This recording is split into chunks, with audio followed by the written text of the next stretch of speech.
Welcome back to Good Moms Bad Choices. I'm Erica. And I'm Mila. And it's Wednesday. Happy Wednesday, party people. Happy hump day, y'all. How are you feeling, my love? I'm good. My neck is kind of fucked up right now. I can't really turn to the left. I move my whole body. Hey. My poor I know. I woke up with a thing in a crink in my neck. And you know what? I was talking to my friend the other day and her lung collapsed while I was in New York.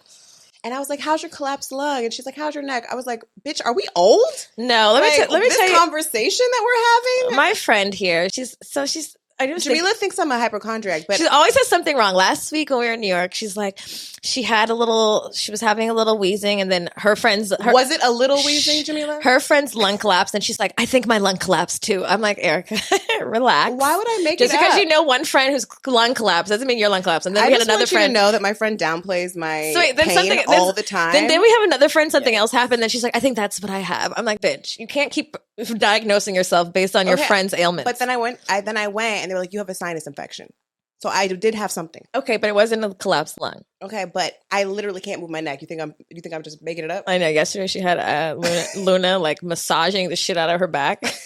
Luna's like, I'm a masseuse now. I need you to believe moms, okay? I do believe you, friend, but I do believe you. You know what I noticed? I was thinking because I was on the phone with you and she's like telling me about her new ailment, and I was like, I don't really get sick that often. I feel like I've been sick like 2 times in the last 4 years. Household cough or whatever you call it. That was about strong. 4 months straight you were coughing. That was about that. It was a household, and I just because I didn't go to the doctor.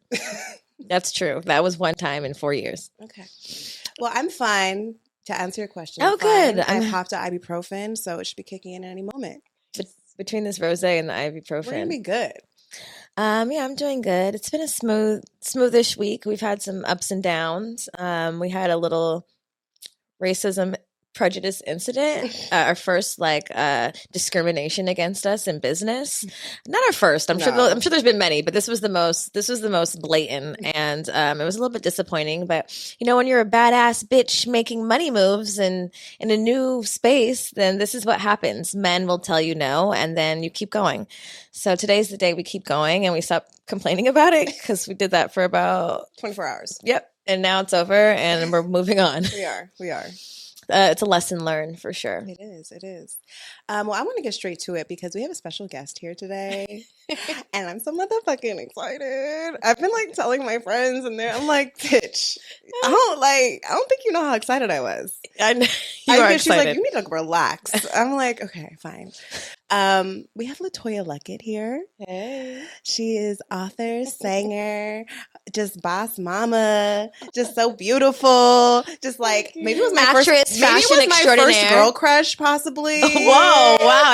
I swear to God. Way to make our guests uncomfortable. Why would I make you uncomfortable? When I was 18, I liked you a lot, more than just friends. No, it was more like 12, but that's what I'm saying, the first one. Latoya, she has been very excited. I don't think I've ever seen her this excited for a guest. I'm like, you really do need to calm down. That's wonderful. She's like, I have a special outfit on. I was like, well, why didn't you tell me we're wearing special outfit? Got the boots and everything. If you're watching YouTube, you'll be like, this shit ain't that special. It's a brown jeans dress.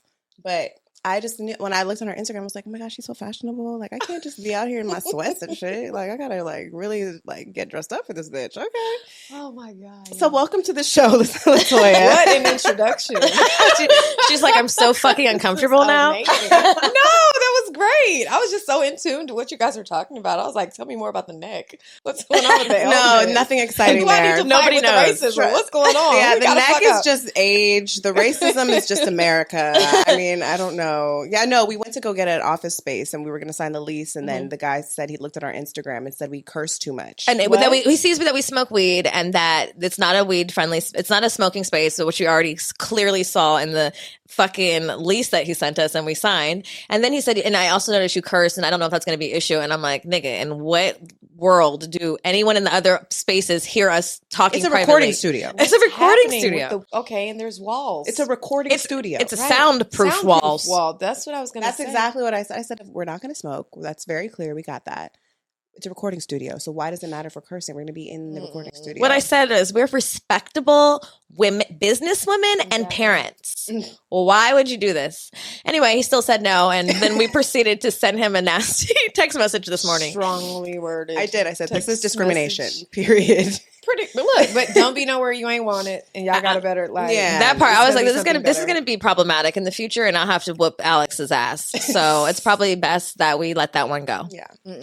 We don't want that. We don't want that. So yeah, I think cheers to whatever new space is coming. You know what? Let's take a cheers. Yes. Let's take a cheers to just accepting what is for us. Yes. And that's it. I like it. Yes. Accepting what is for us. Not trying to fit a circle into a square. Ooh, say that shit again. Because I don't want to be in that square. Okay? I want to stay in the circle. And I want to be in a space where I fit good and cozy and snug and just right. I don't want to be forcing it and be like poked a little bit. And low-key, I want to smoke in my goddamn studio.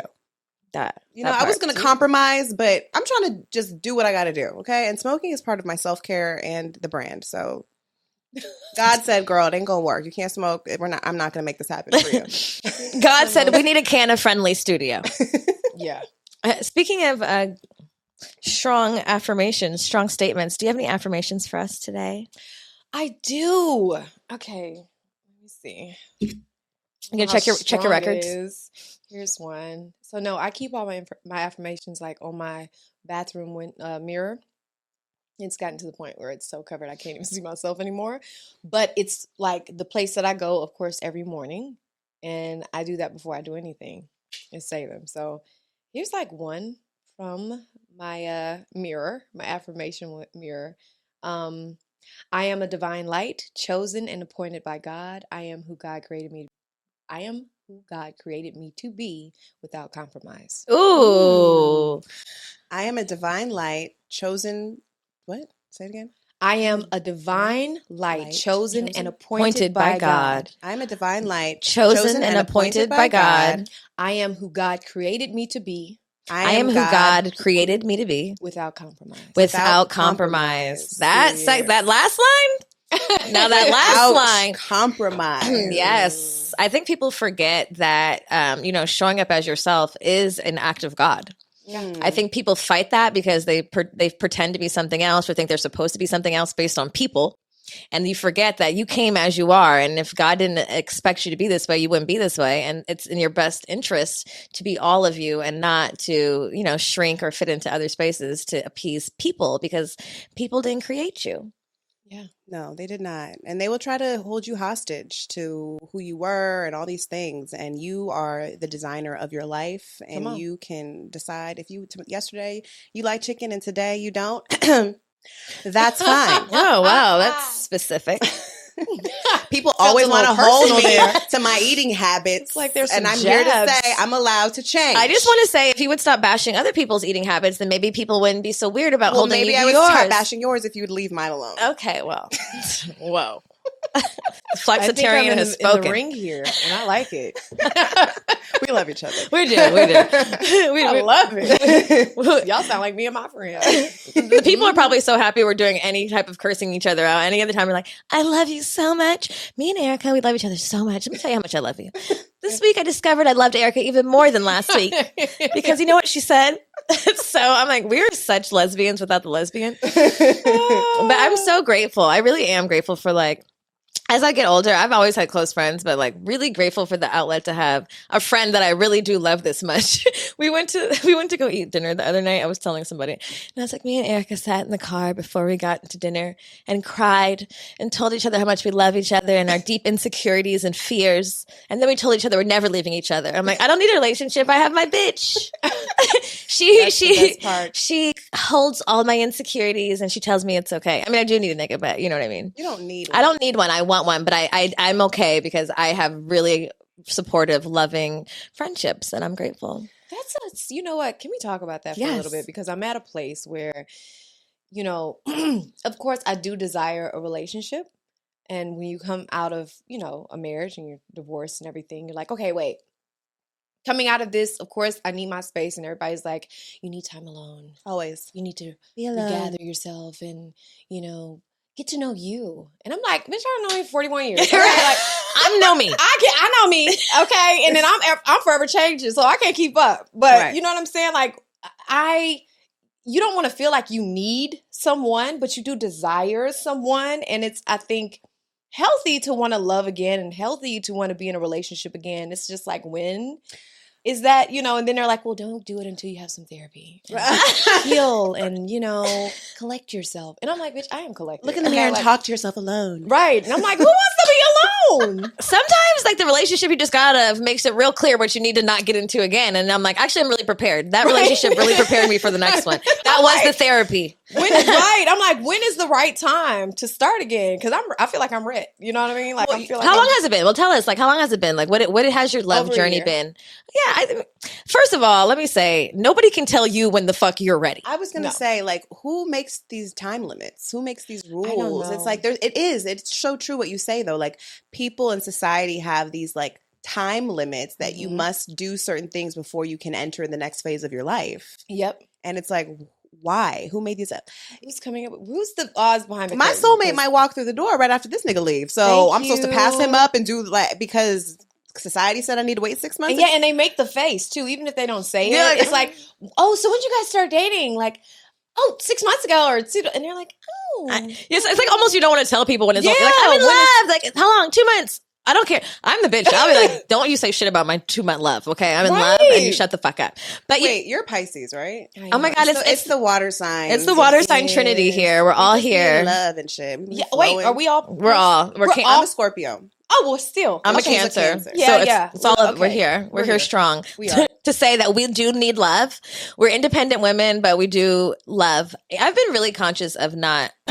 First of all, we have this, like, women empowerment podcast, and I think that men feel like they're not, like... I'm very clear not to make men feel like they're not needed. We do need and want men. And I do, like... I'm very grateful for the divine masculine in my life, and I welcome it. But if it ain't the right one, you can fucking go. I have a lot of strong women around me. Yeah. But like I we could use more. We need you to get healed. If you guys are listening, men, please go to therapy, please, and go to fucking therapy, please. Like, you're not above it. We all did it. We all are doing the work. We all need to catch up.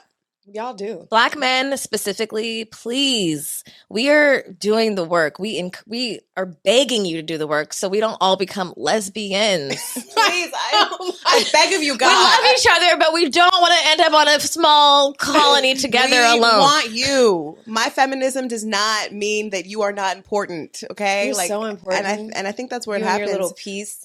When you're an empowered woman, I feel like, especially in this time, like, I feel like men feel like that they're, like, excluded from the conversation, excluded. They are not needed. And granted, I have said niggas ain't shit a lot. And I have also said that we can just take your sperm and, like, handle the rest. However, I'm here to say that I rescind those comments.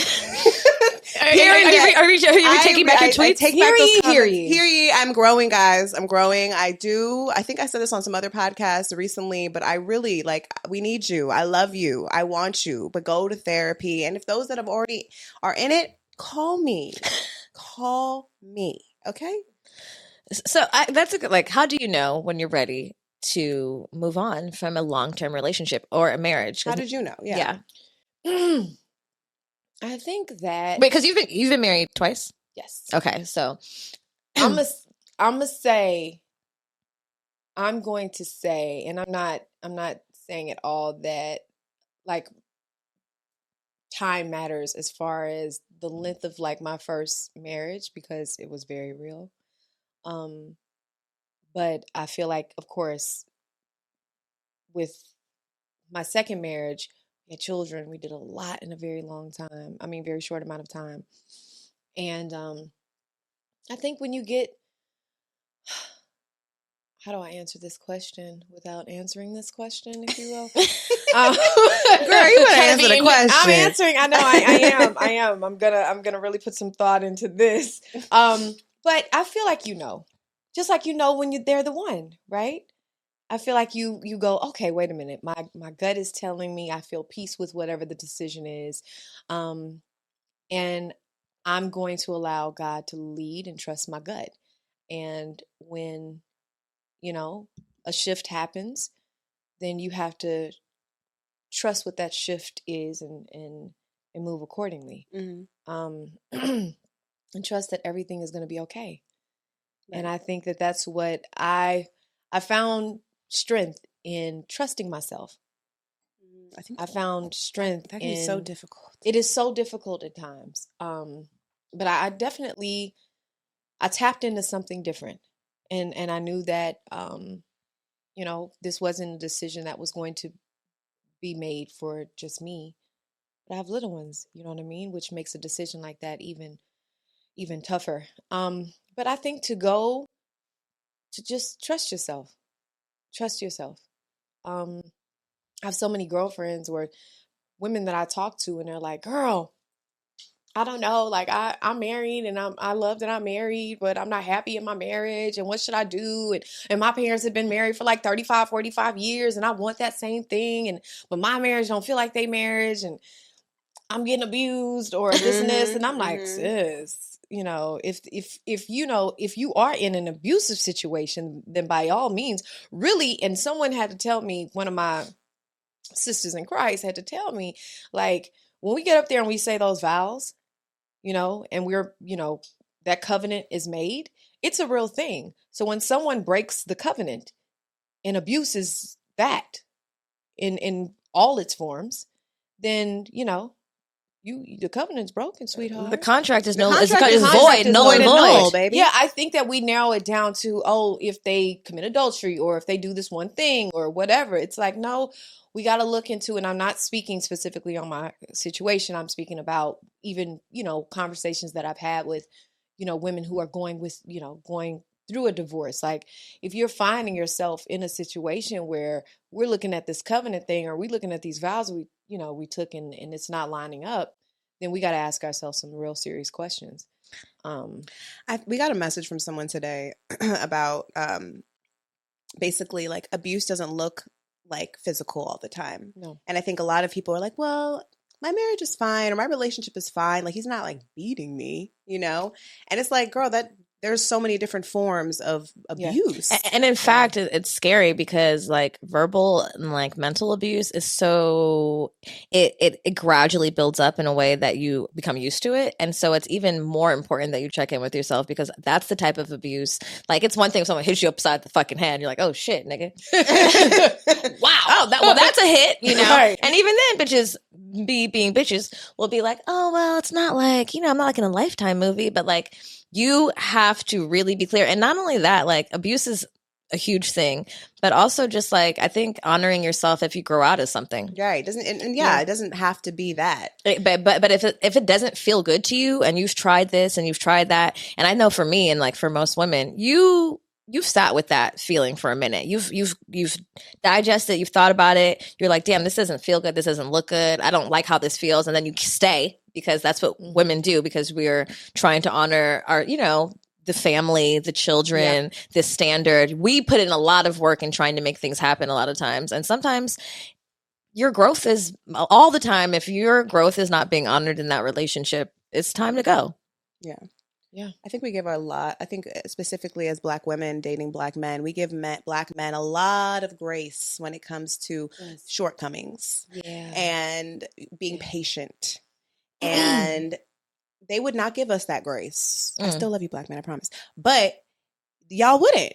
Like, you wouldn't. If I cheated on my man, like, it would be over, period. But women we are a little bit more, I mean, granted, there are some men that stay, but I would say, the typical situation would be like, you be out, you're a hoe now. Oh my God, that's such a typical man statement. I think it's generational too, because I've learned in certain relationships that I've been in, even, with having a brother, like, if you aren't doing what they saw their mama do, you know what I mean? Like, we have grace with their development or, their shortcomings and all these different things. But I feel like sometimes they'll look at us and go, well, shoot, I watched my mama have 3 jobs and come home and cook and clean and do this. Well, and when my daddy was there. And it's a thing of, if you're not meeting that standard. As Black mothers, I feel like raising the bar and sometimes like creating these, oh God, like they think we're superheroes because we do stretch ourselves so much. Mm-hmm. And our sons watch that. Mm-hmm. And then whoever, they start to date or they, want to marry or whatever, they have those same expectations of that young lady.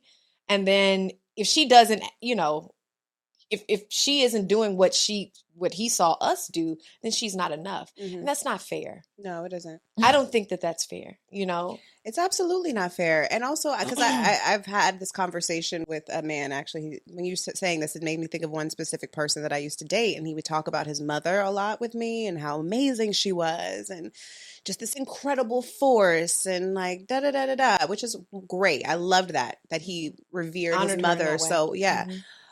But I feel like a lot of times these men or these boys, they don't know what the fuck their mama was doing on the weekends. Oh my God, Van Lathan posted something they recently. They don't know what type of shit their mom showed them, what she wanted to show them. Yeah. And a lot of times as Black mothers, we don't show our kids the real. Yeah. We don't want them to see us struggle. We don't want them we don't want them to see us in pain. And I understand protecting your kids, but I think we do these boys such a disservice because they have these unrealistic expectations of what their partner's supposed to show up like, knowing goddamn well, and their mom knowing goddamn well, they were struggling. Yeah. They were struggling, if not more than, Yeah. And which is why they had to protect and why they had to show up this way. I don't think even when I was a kid, I don't remember seeing my mom struggle with, their divorce with the divorce between my mom and dad. And now that I think back, I'm like, did I ever even see her cry? Like all I do remember her doing is making sure, we stayed in private school. She would go off to work. She would work some weekend jobs as well, take us to work with her. The house was always clean. We always had nice things, all these different things. And she really did come off like a superhero. And now that we're old and I'm old enough to have those kind of conversations with her, and then going through my situation, in talking to her, she made it look easy, but she struggled just as much as I did. You know what I mean? And that, as I am, because I'm currently going through it. And I'm like, I wonder why Ma didn't let me see this side then, And I think I think that there's strength and power in me seeing that in her. If I would have seen her weak moments, then when I was having mine through my divorce, it would have been like, okay, it's okay to feel that way. Mm-hmm. I don't always have to be all right. Mm-hmm. You know what I mean? And so we've had conversations about it since, but she was very, very quiet she was one of the moms that was very quiet and put on the cape. And, she felt like she was protecting us from the pain that she was going through. But that's how most moms are, that's really how, that's the image that we're given, that you do have to be a superhero, that you can't let your kids see you cry, that you have to have everything taken care of. And for most of us, I think, especially for Black women, that's what we've seen our parents do. Mm-hmm. But like you said, it's not realistic. And then you're moving through life like, what the fuck? Like I'm fucking up. Like I'm weak. Yeah. Like my mom didn't do this. Why do I do this? Why am I so like tore up over this? Why am I so tore up over? Why can't I get over this man? Right. And it's really, I think, important for. Do you have a boy? You have a daughter and a son? So, yeah, I think it's really important for like. I want to say even more so. It's equally. Sons really need to see the essence of a woman in their mother and all the different dimensions of what that means. They really do. If we want to prepare, and I don't have a son, but if I ever did, like preparing him for the woman that might show up in his life and having discernment and having empathy. Ooh, baby. Empathy is big. Can we make t-shirts? Right. Cause and by the way, I'm just learning about like narcissism and all that whole thing. And that is like the one thing that a narcissist doesn't have is empathy. And I did not know that people in the world, of course I knew there were bad people out there, right? But I kind of felt like everybody had a little empathy. Seriously. But narcissists have like none, is what I'm learning, right? And so I guess me thinking the whole, like with a car, you buy a car and there's like the standard package and there's like the gold package. I thought that like empathy came with the standard package. No, it's not the roll down window. Like it's still electric windows, but there's empathy there. You know what I mean? Like, I just felt that was there, and that's not like you have to actually purchase that extra. You have to look. You have to That's seek the that out. You have to add-on. make sure that's on the list. On the list, on Yeah. the line sheet, right? And it's you got. But when do you find that out, though? Right? Because all right, say if we're dealing with a narcissist, right? Narcissists know how to cover up their narcissism until the time it's time to pounce. And it's a thing of, okay, do you date the person 6 months? Do you date them a year? Do you date them 2 years? And then when does their narcissism get sick of hiding itself and then show up? I think that there are signs, and I feel like narcissists can only hide for so long. You can only be so calculated. I feel like if you're paying attention, there are going to be other things outside of just the lack of empathy that are going to like have signs, especially if you've dealt with a narcissist before, or maybe listen to our episode How to Spot a Narcissist. But it's necessary because they're tricky. It's almost like a con artist. It is a con artist. It's like one step up from a sociopath, so you really got to be careful because sociopaths don't have any empathy. But you really, I think I'm not the type of person, again, fucking Cancer over here, who's like moving in precaution. Like I don't trust anyone. That's not my MO. I do feel like God gives you your instinct and your intuition, and you kind of know. But like if I feel like something's not right, I usually will. I'll let that. I'm examining it. You know, I'm gonna be kind and I'm gonna be trustworthy, but I'm gonna constantly be examining it and be like, that didn't make a lot of sense that you did that. I don't like that. They don't add up. Yeah. I mean, I think a lot of times with the narcissist and the empathy conversation, I feel like they do cover it up, or they show you so much empathy in the beginning that you assume that they extend that to everyone else. Yeah. Or always, and that it's always going to be this way. And then you see how, I mean, one of the ways that actually Megan Doherty, she was the narcissist expert we had on, she talks about just death by 1,000 cuts. So it's like they just do these little cuts where you like, and then suddenly you're fucking bleeding and you're like, what the fuck is going on? Like they're just little ones. And then the love bombing, like the gifts and the adoration, just like you are amazing queen. High highs. That supporting, so supportive. Kanye West, supportive. And then suddenly you're like, fuck you. What the fuck just happened? I thought you loved me. You loved me so much last week. What? Yeah, it's scary. It can be a really scary place. And unfortunately, I think that there are a lot more narcissists in the world than not. And honestly, I feel like the internet is making them. I think you can be born one, but I think you can also like the environment in which the world where we're at in the world, where everyone is so self-centered and cares so much about just themselves and not in a healthy way, is birthing narcissists left and right. Yeah. So it can be scary. Because you're newly single and kind of newly divorced, and you know you're just kind of you're trying to figure it out. Are you willing to say you would probably get married again or no? Absolutely. Okay. I'm a wife. Okay. I heard that, baby. I'm a wife. Same. Yeah. Just got to find the right, not Fair. me find, but the right one will find. Right. Yeah, I agree. The same that. And so, like, I usually am not very worried, even though in like this space, me and Erica are always like, we talk a lot. We're talking a lot of explicit content. You know, are we going to find husbands? Is everyone going to wife us? What the fuck? Are we going to be wife material? Absolutely. We can't even get a studio space. We're going to get a husband? Stop fuck. Wait till our husband sees these clips. We're going to divorce. But I feel strongly that what's for me is for me, and like who's supposed to love me and accept me will come, and that when they come and present themselves, I'm gonna know it's them. Yeah. God's gonna be like, bitch, here he is. I'm like, thank you. Finally. Not the narcissist, right, God? Because that one I thought was my nigga, but this one, okay. You know, I feel like all the practice, I do feel, I trust that all of the practice niggas that I've had have prepared me for my husband that is on his way. Yeah. What are your 5? I wanted to ask you, because you are single and maybe date. Are you dating? I don't know. It's hard in LA.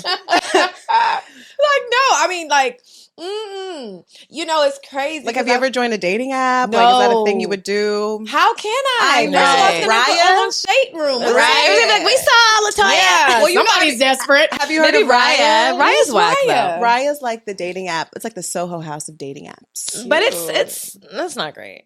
It's like It's for not- people in the entertainment Let's industry, wait. if that's what you're looking for.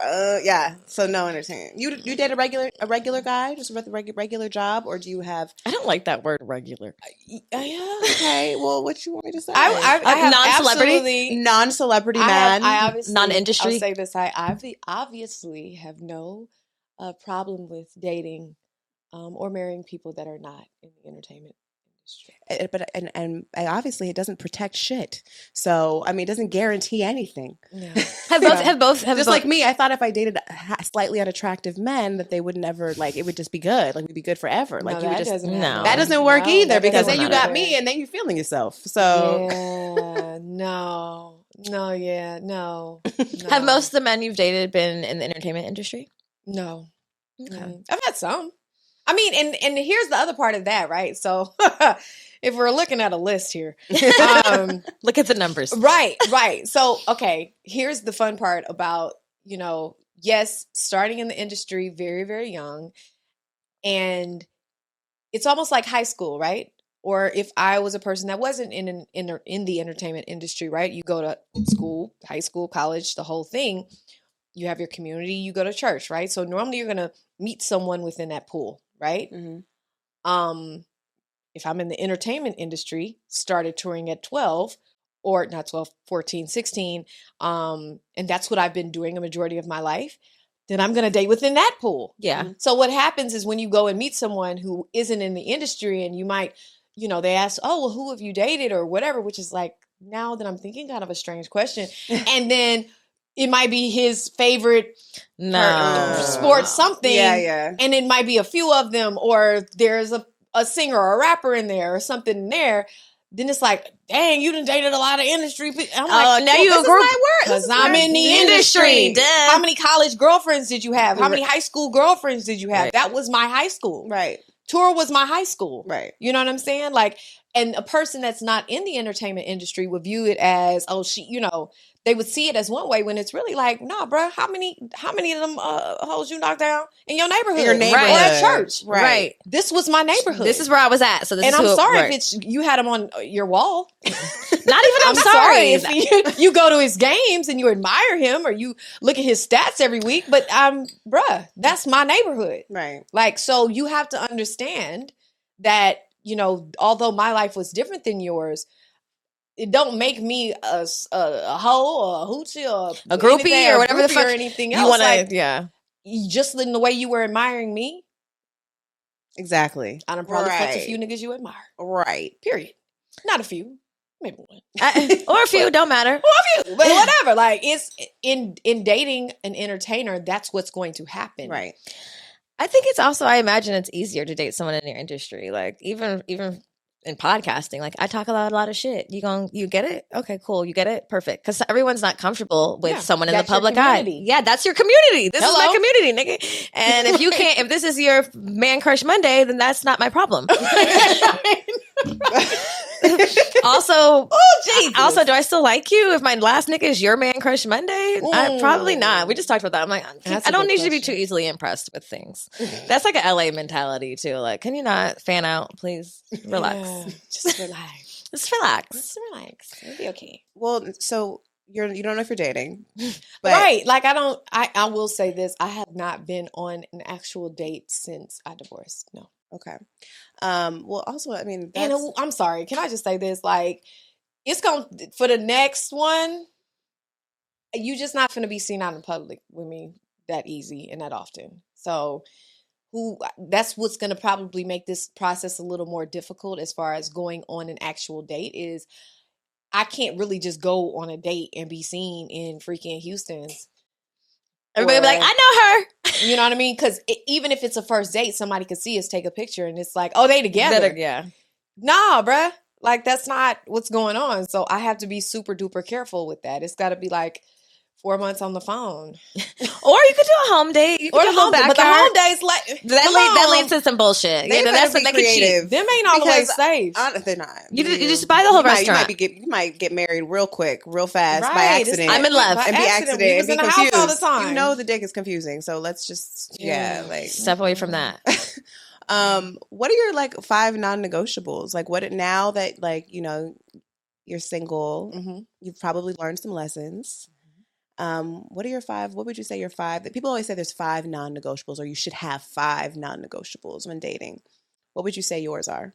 5 non-negotiables when dating. A liar. Like, I'd rather a dude tell me flat out, this is what's going on, or I'm dating 5 other brides. Same. Or, you know what I'm saying? Like, I don't want to ever be married. That's never going to be a goal for me. Or I want 5 more kids because I'm not giving you that. Or, you know what I'm saying? Like, don't put on the front, bruh. Don't lie about your life. I don't want to have to find out something different about you later. Just be like straight up. Be straight up, be real, be authentic. And that's, a liar is non-negotiable. Don't do that. Because once I find out you lying, we done. Period. So that's 1. Let's see. Does status matter? No. Okay. No. I want to be evenly yoked with my partner, with my husband. I definitely do. And that doesn't mean just status wise. It doesn't mean just financially. It means, of course, in our beliefs, but like when you start raising kids together and stuff, y'all got to make sure y'all on the same page. It's far more than having the same amount of money, because that's going to change. One minute I might have more, then some might fall through, and then you got more. You got to be able to go with the flow on that.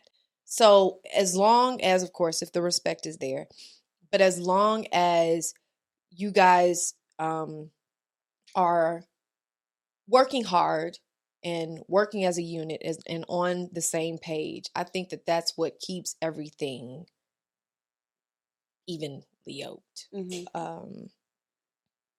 So you were asking a question, and now I gotta remember. 5 non-negotiables. 5 non-negotiables. So no liars. No liars. Ooh, how do I say this without saying? Girl, you better stop not saying it. I know, but I gotta be, you know. Just say. I gotta be a bunch of girlfriends. I can't do it. Like when everybody's sis. You know exactly. what? I've learned my lesson with that too. Yeah. Everybody ain't sis, bruh. Nigga, did you fuck her? Okay, Right. Let's start there. That's my favorite question. Did you fuck her? Okay, And it's not always even that. It's really like she's laying low until you break up again. Exactly. When women do that, like men are big on that, and they be women do dummies. it. I'm like, bruh, she waiting on her. She waiting on her turn. What are you talking I'd be about? like, nigga. Right. Let me be around her one time. I'm gonna let you know. Exactly. Invite me to dinner. Nope. If the pit of my stomach drop, she ain't no friend. She's in waiting. If she's giving that face, if she can't be around, then what? No. Exactly. If y'all gotta have your own hangouts. if I get a fake ass energy when I meet the bitch, it's not real, and she has to go. Period. And I respect real friendships, and I'm not with that biased shit. Like, but I can feel the energy because we're women. Our intuition tells us. So we know it. We do. Period. Mm-hmm. I'm gonna say the other one is I have children. So if you aren't good with kids or you don't have patience, because that's going to be another one of mine too. But like, you have to, I don't want to say, you have to at least have a love for children. Mm-hmm. You know what I mean? Not that strong of a love, but I need you to have a love for children. Mm-hmm. A very healthy love for children is what I'll say. And understand that, no, if we get married, they don't come first. It's you. You know, once you become, and I learned that. Like you said, if you get married, your husband will become priority, and then the children. That's the biblical order, right? So I try and go by the biblical order, even though that's harder said than done.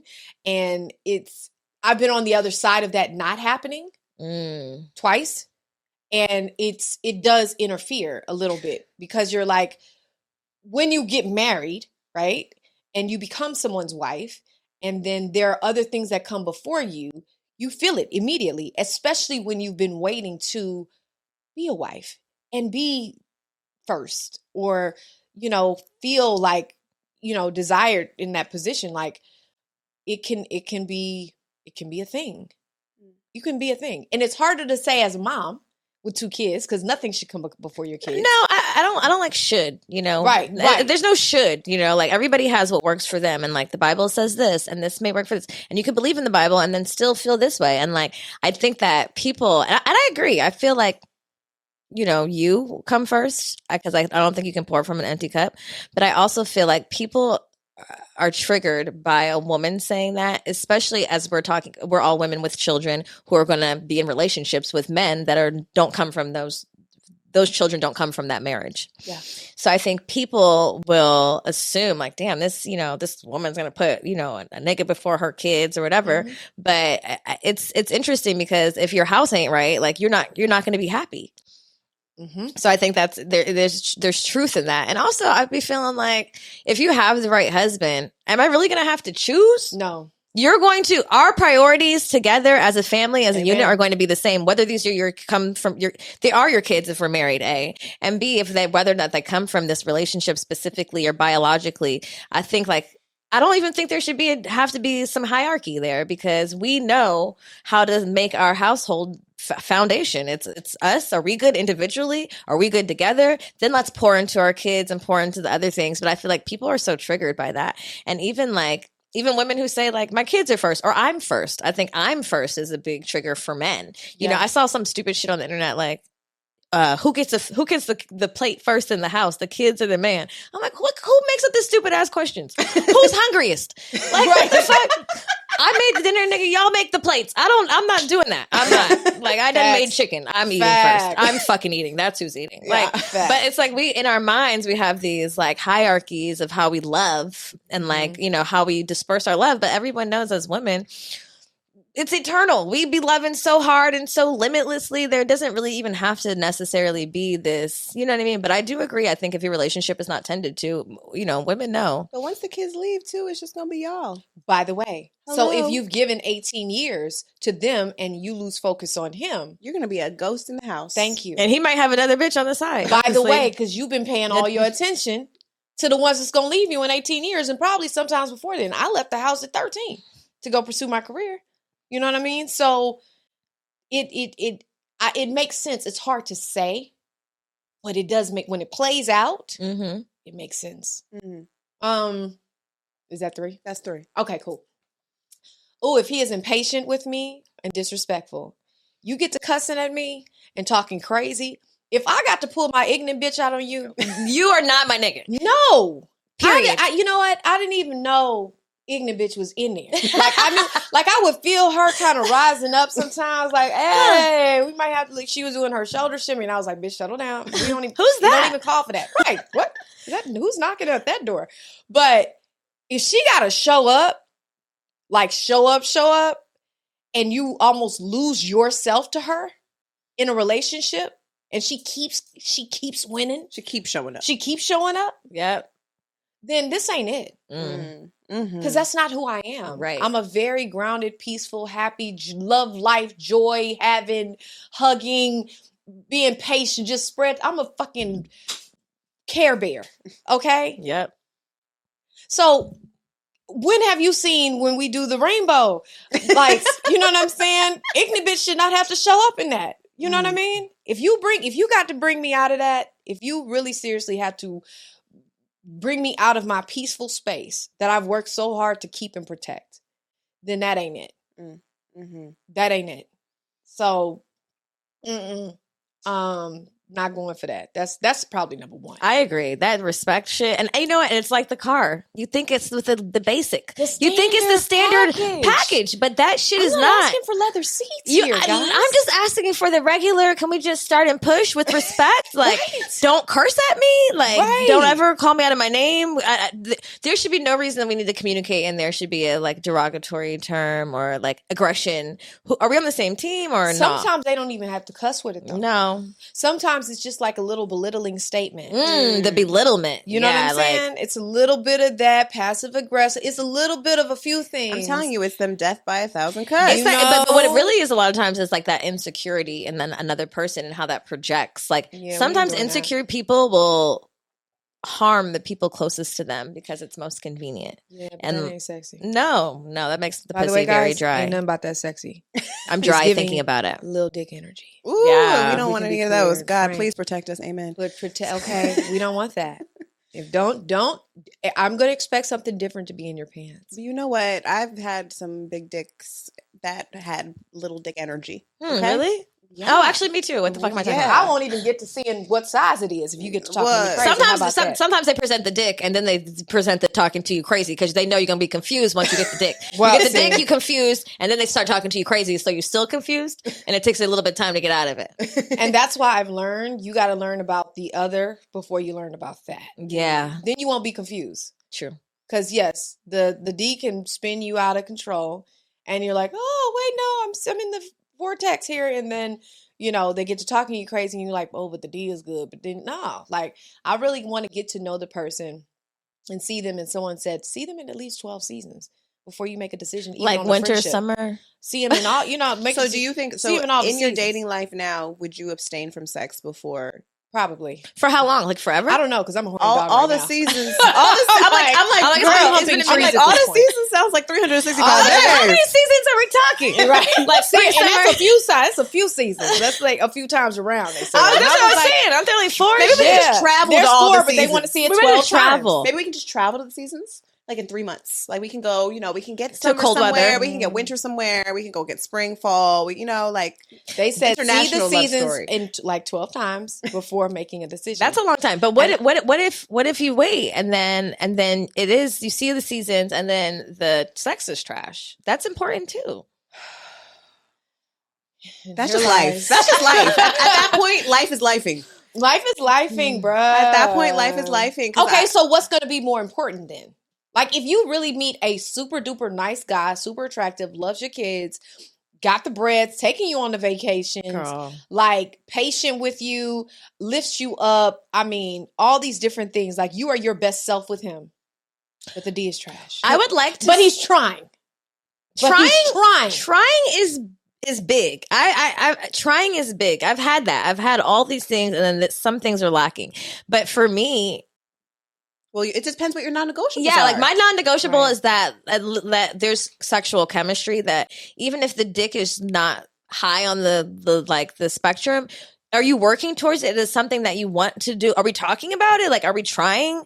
Are there things like maybe you just haven't tended to your sexuality? You haven't really like poured into that part of yourself, and I need to bring you out of your cage. That's one thing. But if it's just dead and not there, and you have no I can't do anything with this area. Yeah. All those things really won't count. I need that. Like that's a non-negotiable for me because physical attraction and intimacy and touch are very important to me. That kind of makes me tick. But like. Because we've all had a really nice guy with all the really nice things and all those things, and then like that one thing is lacking, and it's just I can't get over this thing. This is important. I want to come home to my man and be like, "Yeah, it's time. Hey, oh yeah, I'm home, and I'm happy to see you. Just come to the door. Like I gotta go, bitch. I gotta go. This looks good right now. Like that like primal attraction is important, and a lot of things. Like I think women downplay that a lot. Like he's so nice. George is such a nice man, and he took Katie to gymnastics, and like that's cool. But like, do you want to rip George's clothes off? I wanna rip his clothes off. I need to be able to want to rip your clothes off. I want to do it. That is a non-negotiable for me.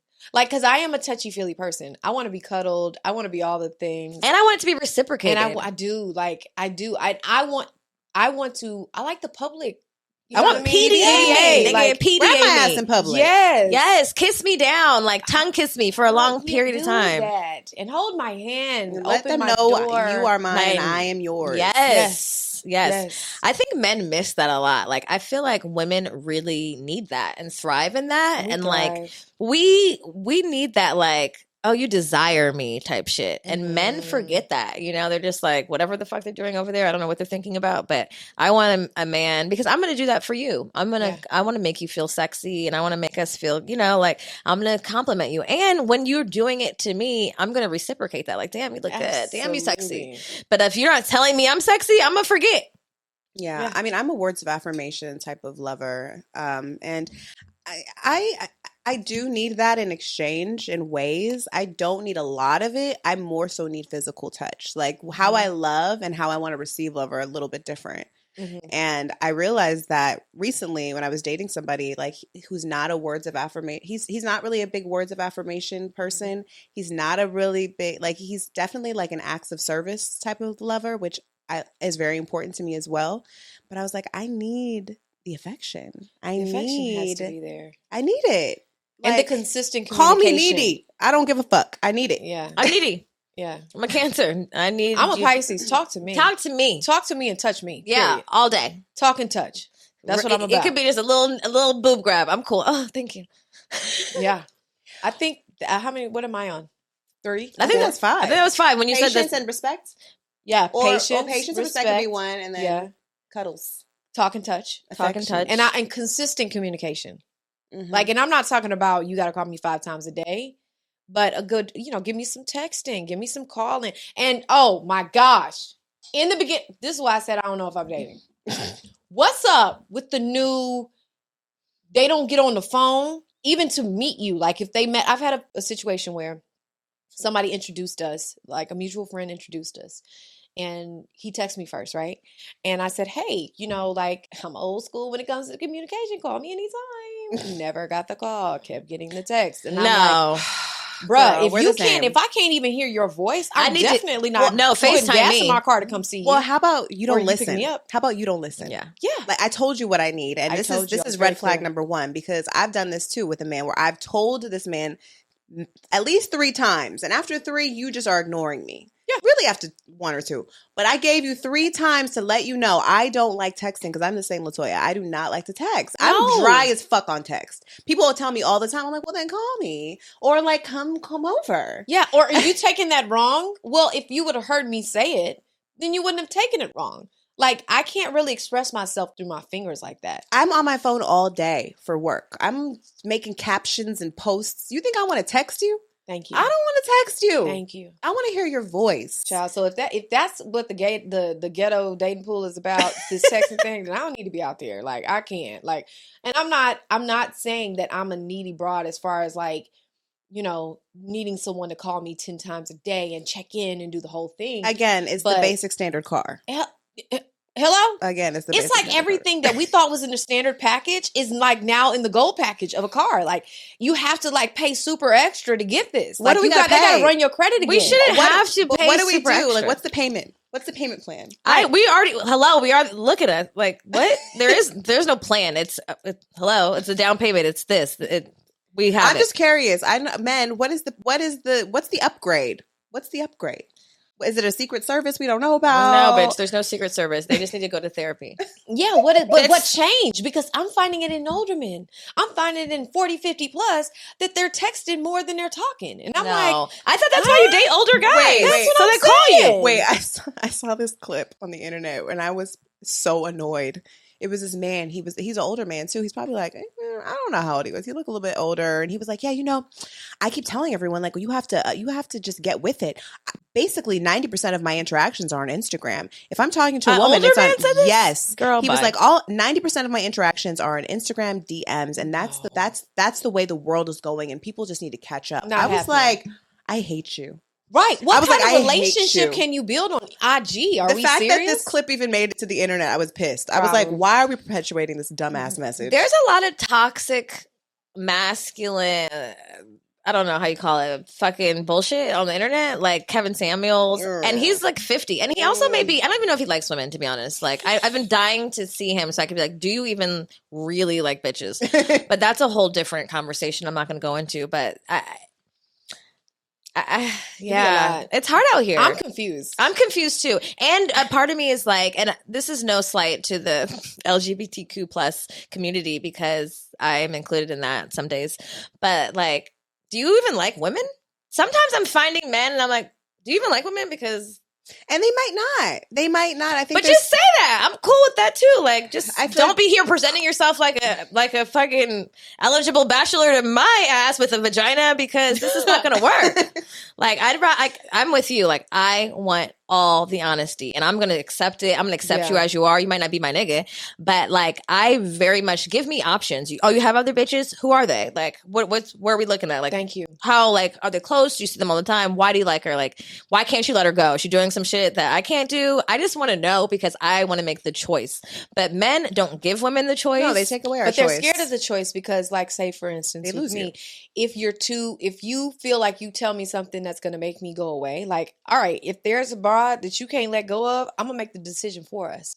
Oh yeah, I'm not Period. included in this. So right, They don't want you to make that decision. Right, so they lie, and it's like no. Like, I would rather that, because now you're wasting my time, and now once I find out, or now once I see, that she's not going away, or whatever the case may be is, and I make a decision, you're not gonna like it, Right. But bruh, at that point, you've made a decision in not letting her go. Listen, they don't want equal rights for us. Baby. They don't want equal rights. Baby, I ain't got time. Let me tell you who ain't got time. Me. So listen, Latoya, we have a game on our show. Oh boy. That I like to play with our guests. Okay. Now, we've already had a lot of talks, and we might have covered some of these things, but I just want to play so that we can get to know you quickly, and it's just a fun game. Okay, we like fun. It's called Trigger. Oh boy. Triggered. And basically, I'm going to say a word, and you have to say, how you feel about that, like the first thing that comes to mind. Okay. Don't overthink it. Love.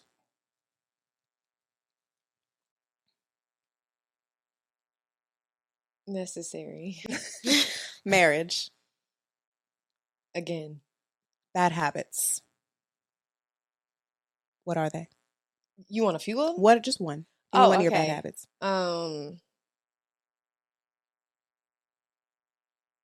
Time management. Girl, me too. Lie to me about the time, please. Yeah. Co-parenting. Working on it. That's all you can do. Being a single mom. Interesting. Tough at times. Spirituality. Necessary. Religion. Necessary. Most toxic trait. Yours.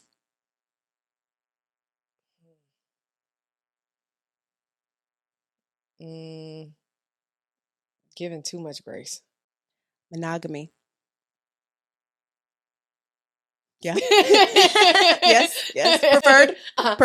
Prenup. Oh. For the next one. Yeah. Favorite R&B artist right now? Oh, that's such a great question. But what would they be considered? Oh, Lucky Day. I knew you were gonna say that. I like that one Lucky. too. Yeah. Witchy shit. Witchy? Just witchy. Witches. Witchy. Spells and manifestations. And I don't magic. want a part. Okay. Scared of that. Favorite sex position?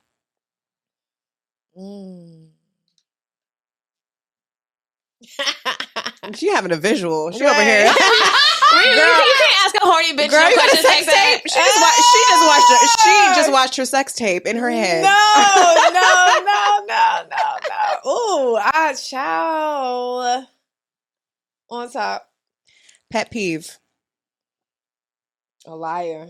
Destiny's Child. Iconic. Celebrity crush. Word? Mm-hmm. Dang. Ooh, what his fine ass Candyman? What's his name? Girl, Yeah. He is fine. Yeah. Yaya's fine. Girl,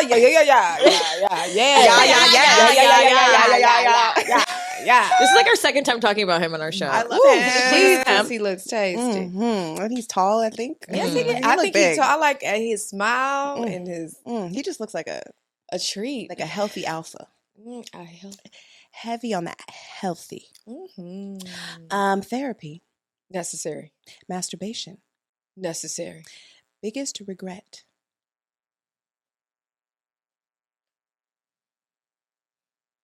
That's a really good question. That's a really good question, because I will say this: the thing that I probably could say I regret so much beauty came from it, so I don't regret it. That's a hard one. So no regrets then? No regrets. No regrets. No. Divorce. Tough. Happily ever after. Does happen. You think? I With do too. you. I definitely, even if it's ending with you being happily ever after. Does it have to include somebody else? You know what I'm saying? Like, even if it's just, I see a lot of happy old ass bitches running around here. Right? They ain't never been married, ain't never had no kids, and it's just like, what? I'm 95 and I look 48 because I ain't have to deal with none of that shit. No bullshit. I love that answer because I do think a lot of times the happily ever after is always tied to another person. And it doesn't have to and be. it's never tied to just yourself. Yeah, no, it's going to be happily ever after, regardless. Well, that's it. That's trigger. Yeah. And when I say love, I meant to go back to that one. I want to say always. Always? Yeah. Because I think I said, I don't know what I said, but I think it's when you said love, always. I just want to shift quickly to, me and Mila have been doing Good Moms this is our 4th year. Oh, congratulations! Thank you. Girl. It's our 4th year. And one of the things, obviously, I mean, when we started this platform, we didn't really understand the community that we were going to be a part of, connecting, and just also how our friendship would be so valuable to each other. And I guess be a representation for other women as well, and understand how important sisterhood is, right? Yes, it is. And I think, doing the retreats that we do, we do these retreats in Costa Rica. We actually just announced our most recent one. And I saw it on IG. Yes, this summer, y'all, come to the Good Vibe retreat. We still have spaces left. Invest in yourself. But what I've learned is that sisterhood is something that, like, we have, but, like, is very rare. Very. And that people, especially as we get older, it feels more daunting. Like, how do I even make friends? How do I, where do I start? I know that, for me, and like when I was a kid watching Destiny's Child, that was like the representation of like sisterhood for real. Like, I was like, oh my God. That's kind of true. For real. Like, I guess like that's like bomb, one of those, like y'all. an image of like, like sisters. Yes, like I was like, y'all were so fucking fly, and you're my favorite. Thank you. I swear to God, I remember I was actually in Texas because my daddy's from Texas. What part? Sealy. Okay, see, dang, see, Yeah, okay, yeah, he's from Texas. Yeah, he's from Texas. Uh-huh. And I remember watching your first music video, and I was like, I want to be Latoya. I'm Latoya. I'm gonna be Latoya. She got the sass. I just like felt that's me. Even like I was so young, I just knew I was about to be sassy. But I know that like, that journey of like going on tour and like being in this environment with your sisters and being young, and then the journey of like being adults and the journey of sisterhood is so it's an evolution if you let it be. I want to know, like, what is the greatest lesson you've learned from that time in your life, and what would you have told your younger self? Oh my gosh, so many lessons. I think that what I would have told my younger self was to not lose myself, even being a team player in that situation. That I still matter. I still have a voice. And I think in that situation, I left out of that situation feeling like I didn't have a voice. Like it was hard for me to stand on my own. And I went into that situation so confident. God, I was confident. I felt it. I saw it. I was so confident. But sometimes with a lot of partnerships, we lose ourselves to become one. Or we feel it's going to make us cohesive, or make the situation work out better. And you get so used to blending, so that everything is so seamless and cohesive, and you the way you move, you can watch when people do like the couples figure skating, or it's like you're supporting the greater good. You are, and you have to almost lose yourself to be this one thing. You know what I mean? And so with DC, my role was like the soprano or whatever. So coming out of DC, that's the only thing that I thought I could sing. You know what I mean? They put this label on you. You felt like labeled. I did. And, you know, that I couldn't sing lead because that was someone else's role. When I came in, you know, as a kid, I used to lead all the songs in church, or, you know what I mean? I was even in like a neighborhood girls group before I got into DC, and I was singing lead then. I did not feel like I could sing lead when I came out of DC, but that's because for so long, I felt like I had sacrificed myself for the greater good, which was, you know, my role that I played in DC. And I am grateful that I was given the opportunity to play that role. And sometimes, first of all, I think that that's what made us so great is everyone played their roles so well. You know what I mean? So it worked out for the group. But I think individually, it did something to my confidence. Especially, I mean, you were so young. I was so young. Baby. So I think that would be the one thing that I would tell my younger self is don't lose yourself, baby. You still matter. You know, still remain confident in who God created you to be and in the gift that he gave you. And you don't have to shrink yourself to be good at your role. And so that would be the one thing that I would tell myself. I learned so much from that situation, and gratefully we're all still really cool and love each other. I just talked to Kel today. And it's beautiful that after so many years, the love is still there. Through everything that we've been through, people can assume that we hate each other and it didn't work out and blah, blah, blah. But we were friends first. I met B in school. Like we went to elementary school together. You know what I mean? And our commonalities is what brought us together. Our bonding over music, all these different things is what brought us together. And I don't think that ever changed. It's just a shame that, like, you know, when business gets involved, things happen.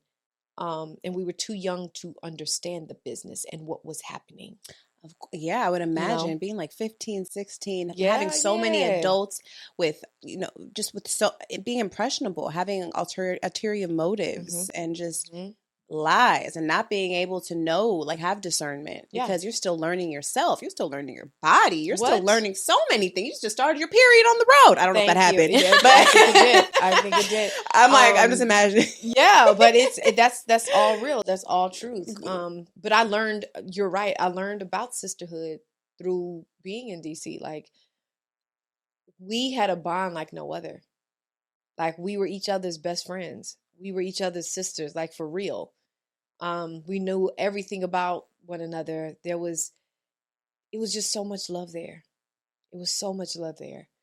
And I felt like, you know, moving forward from that, after that, the friendships that, you know, God blessed me with, that's what I've had is true love, a real tribe of sisters who love me with all of my flaws, who I can call and say, I'm having a real fucked up day, and they make it better. Or tell me the truth about myself, bitch, you fucked up. I need all that. Someone who's going to love my kids and be there for my kids, sometimes even better than I would. Someone that shows up for me. I have that, and I'm so blessed. I'm so blessed. And I am realizing that there are so many, unfortunately, women that don't have that. Yes, there are. There really are. It is. We started this podcast because I felt alone. And we felt alone. Wow. And now that we've have each other and we've built this community and like have so many friends within the Good Moms tribe, like we get hit up all the time about like, I don't have a tribe. I live here. I relocated here. I don't have any friends here. How do I make friends? Or how do LA is hard for that. Yes. It's LA adulthood, you know, but a lot of times it does take effort, and it's an effort that like feels uncomfortable. It's an effort that feels almost like not organic. Yeah. And it's hard for you to trust out here too. It is. It's very hard to trust women. There's a lot of opportunists and there's a lot. Yeah, it's very difficult. And you know, I'm grateful that, you know, I have Jamila, but I'm also grateful that we've created this platform so that people can connect. And if you guys are listening and you feel you relate to this, please come to the retreat, because we have so many women that came to our last retreat that are real friends after leaving the jungles of Costa Rica. Now, you don't got to go to the jungles to make friends, right? But sometimes you got to get out of your element. Talk to them. You got to get out of your element and out of your way to surrender to the possibility of the unknown. And trusting women is part of that. I feel like a lot of us, we do not trust one another. I've been there before where I've been like, I don't trust that bitch. And there are some bitches I don't trust. For sure. There's some untrustworthy bitches. There's also untrustworthy men. Like, it goes both ways. But I think that when we come together and like the sisterhood comes together, it's so powerful. It's so beautiful. And like when I watched you, girl, and Destiny's Child, and I saw the sisterhood, I was like, yo, I'm gonna start my own Destiny's Child, because I mean, not anymore. I mean, my singing career is, no, it didn't happen. But it's never too late. But it was inspiring, and I think like, especially teaching our daughters, our young girls, like how important it is for your female connections, those bonds, and pouring into them like you would pour into your relationship, pour into your husband, pour into your girlfriends, pour into them just like you would pour into those relationships, because it's when you do, like, it's powerful. And it's just, I don't know, I feel like we often reserve that type of love for our intimate partners, but me and Mila always talk about our platonic love and like our platonic marriage. Well, this is a marriage. Yeah, this is a marriage. This is a partnership. It's the same thing. Yeah, like I think that we have one way of looking at it sometimes, and that's not always the best way. Like, you guys have a beautiful marriage.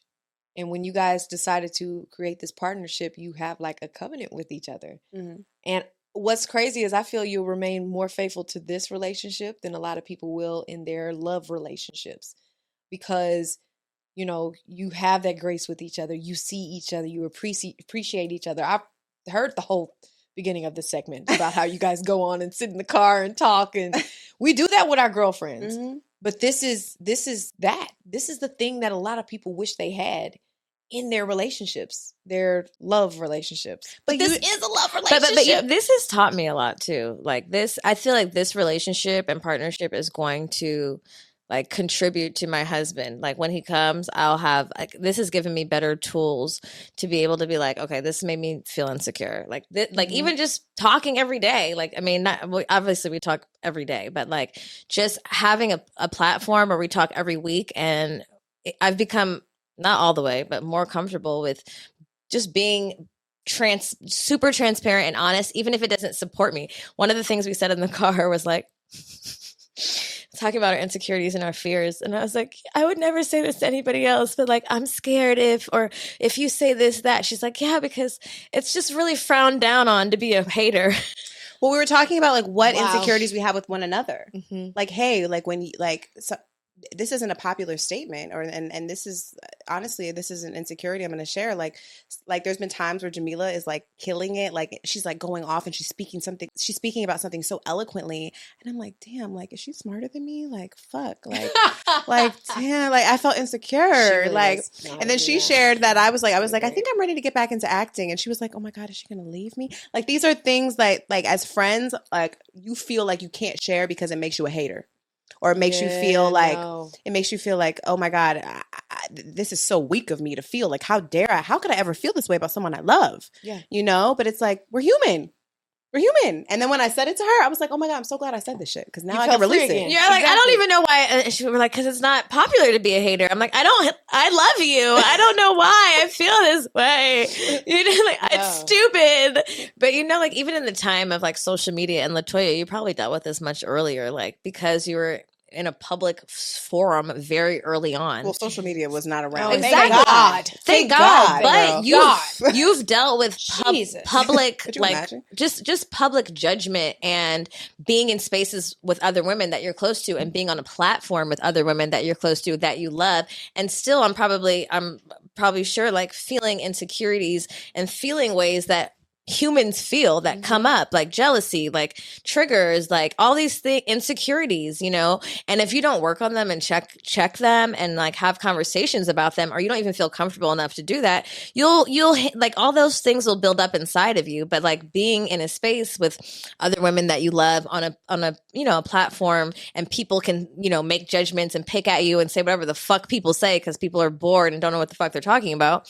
But it's probably prepared you a lot to be able to function in this new world where everything is public and people can see you at a restaurant and be like, oh, she's dating this person, or she has beef with this person, and be like, well, damn, like this is my sister and I love her and I don't need to. You've probably had a lot of tools to combat other outside criticism, whereas I feel like I'm learning that now.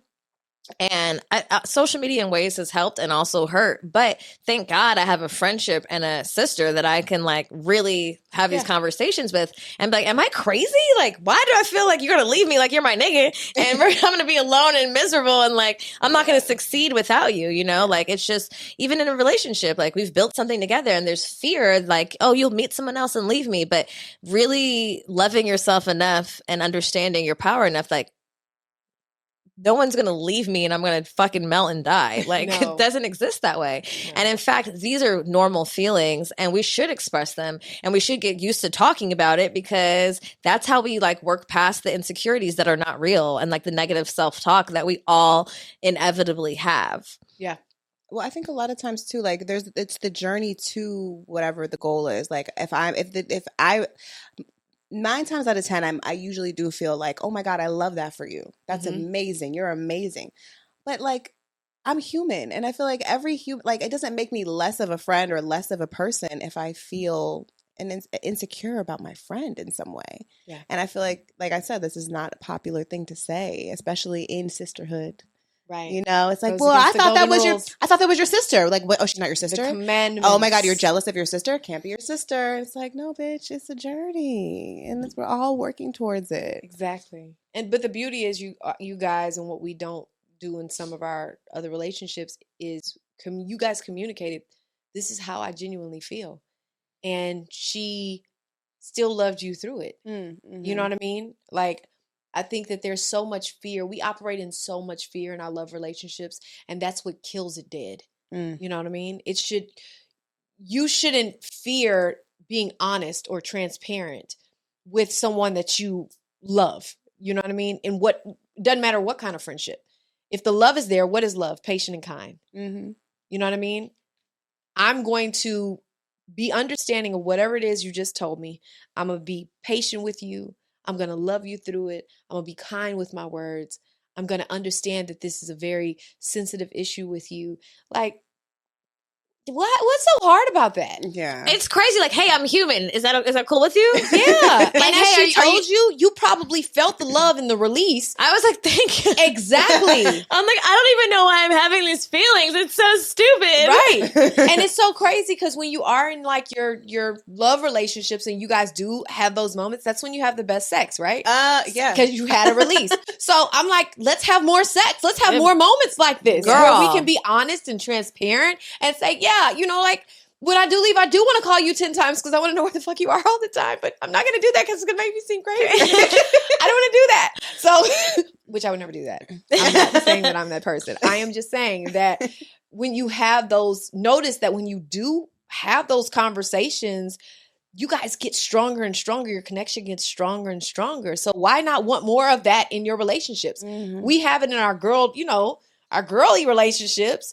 but we don't have that in our, some are girl, guy. You know, but like, you know what I mean? Your intimate romantic relationships. I think more of that is necessary. For sure. I feel like I used to offer more grace for men, and now I don't. I offer so much grace for my girlfriends. Mm-hmm. Whereas now I have these amazing friendships, and now it's time to like, I'm ready to like offer more grace to men. And like Jamila has been, she's like my practice relationship. Hilarious. There's things that I like for like sharing those type of things that like maybe I'd be now, as I've been single for 5 years almost, like I'm nervous to share with a man, you know? And so I don't know. I just feel like for those listening, practice on your friends. Practice love with your friends. Pour into your friends like you pour into your relationship. If you pour into if you pour into a relationship with your friends, then practice with give your nigga the same grace you would give your girlfriend, and vice versa, because they are all relationships. They should all be in acts of love, and there shouldn't be this big difference in what it is, besides the fact that like you're sleeping together or not. You know, really, it's all about love and friendship and like respect. Like, it's so simple, but we make it so hard. It could all be so simple. Just operate in love, not fear. That's it. It's true. Like, even in the relationship that I have right now, that's open, it's non-monogamous, but like I'm free to exist as I am, to come as I am. I'm free to be like, I'm jealous. I'm insecure about that, and then work through it. I'm like, okay, maybe I didn't need to say that, or maybe I don't have a reason to. And even just practicing, like, this bitch loves me. This person loves me and respects me, and I don't really like. I'm not afraid of losing them, like, because I know who this person is, and I know that it's mutual. There's really no fear. Like, things can shift, relationships can shift, people shift. I'm not the same bitch I was in January, you know, I'm not the same bitch I was in fucking March, but like, it's just practicing being like self-aware enough to communicate that to the people around you, and notice when the people around you are not receiving it and can't reciprocate that, because I think that's a big thing too. We grow up with friends that we've had for a long time, and then you feel stuck in being the person you grew up with them, and they see you just as that, and you can't get out of that. But like, it's really good to keep checking in who makes you feel good and who your tribe is. Like, I agree with that. Like, I say this a lot. Life is to be experienced with pleasure. Like, life is pleasure. And if you're not experiencing like sex in all of your relationships, and not literally speaking, but if you're not experiencing like breakthrough pleasure moments with all of your friends, breakthrough conversations that may be uncomfortable, but afterwards you're making love, because I'm like, oh my God, I'm so happy I can tell this bitch all this weird shit in my mind. You know, like, it's not worth it. You know, if you don't feel those moments often in the relationships that you keep, it's probably not your people. You've got to find your tribe, and you've got to find people that make you, like, even if it's you pushing yourself to be like, this is my honest feelings. It's so important to fight for those type of relationships, and go to the good vibe retreat and find bitches that you can do that with. Not bitches, women. I need to stop with the bitches and the witches. That you can relate to in that way, and even if that means letting go of old friendships and finding new ones that serve you, that's what needs to happen.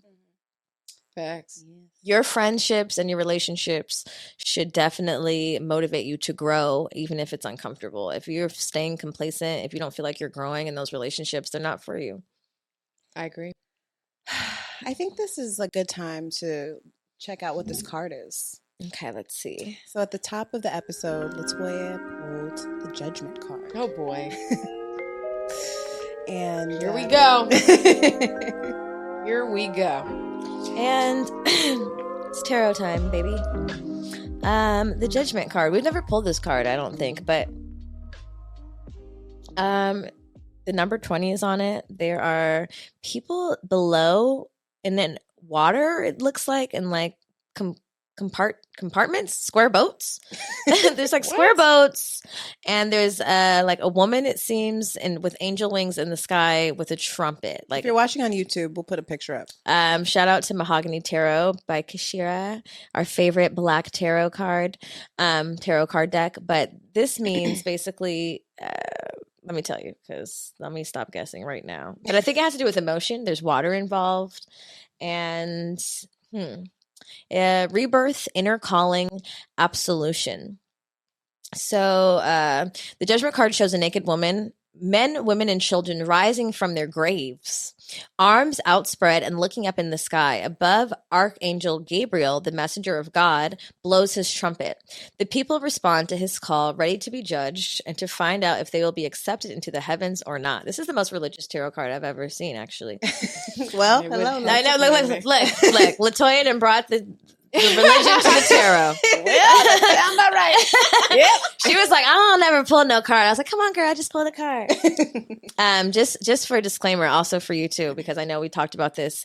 We didn't talk about this, but we addressed this on the trigger, and we said, how do you feel about witchy shit? And I know we reference witchy shit a lot on our show, but I think, just to clarify for people listening and for you, like if you are God-fearing, if you're religious, if you're listening to our show and you're like, I'm not fucking with those witchy bitches.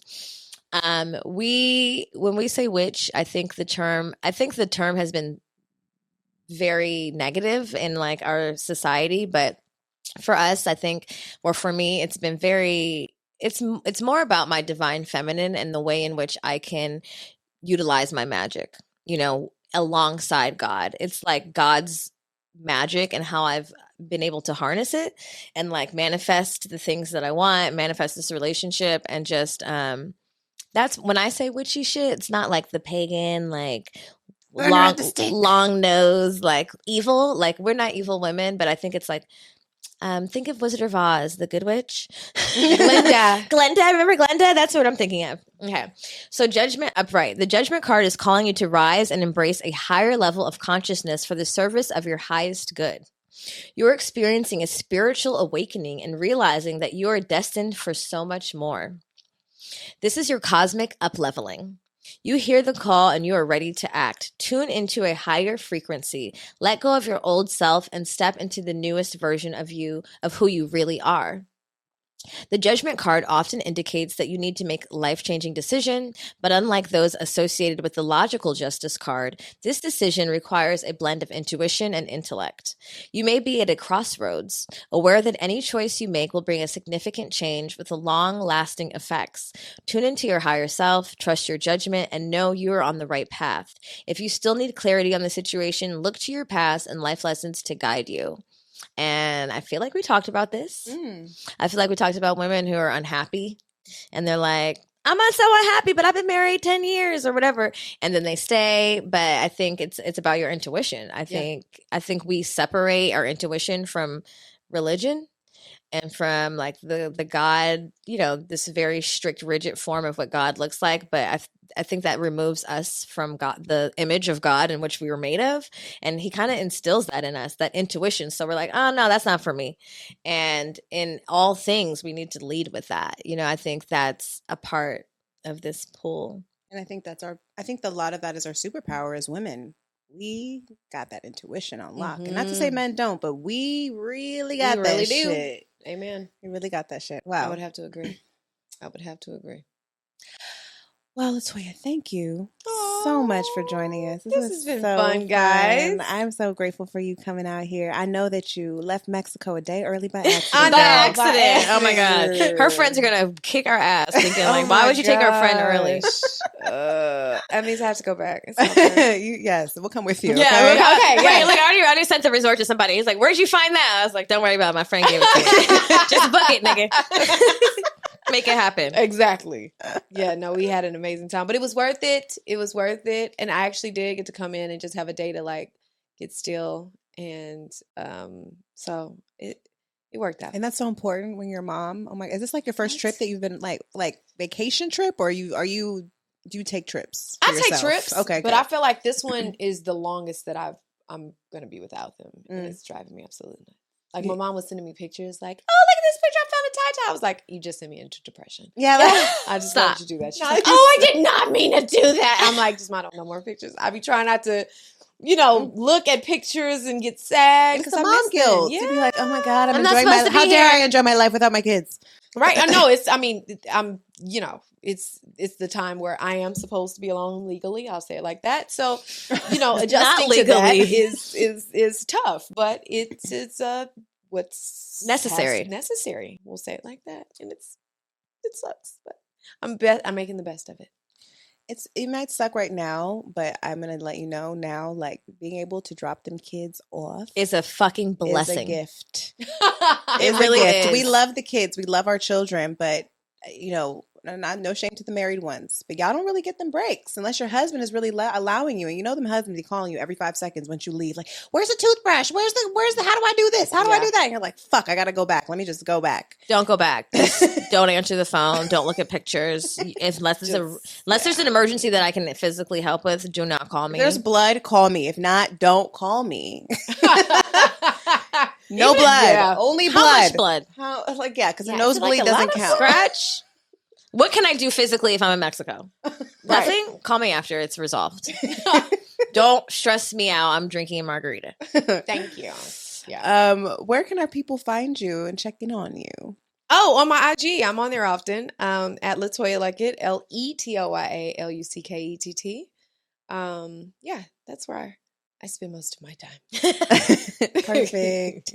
And you guys, if you guys are interested in joining us in Costa Rica this summer, make sure you check out the episode description. We have a link there. You can book a call with us if you have any questions. Make sure you like and review this episode or just the podcast in general on Apple or Spotify. Please support Black podcasters. We really need those reviews and ratings to beat the white algorithm. And if you want to hear more bonus content, secret episodes, make sure you check out our Patreon. That's patreon.com/goodmomsbadchoices. And check out our merch store. We have hella cute merch. And that's it, right? That's it. That's it. All right. Take care, y'all. Thank you so much. Thanks for having me. Bye. Bye.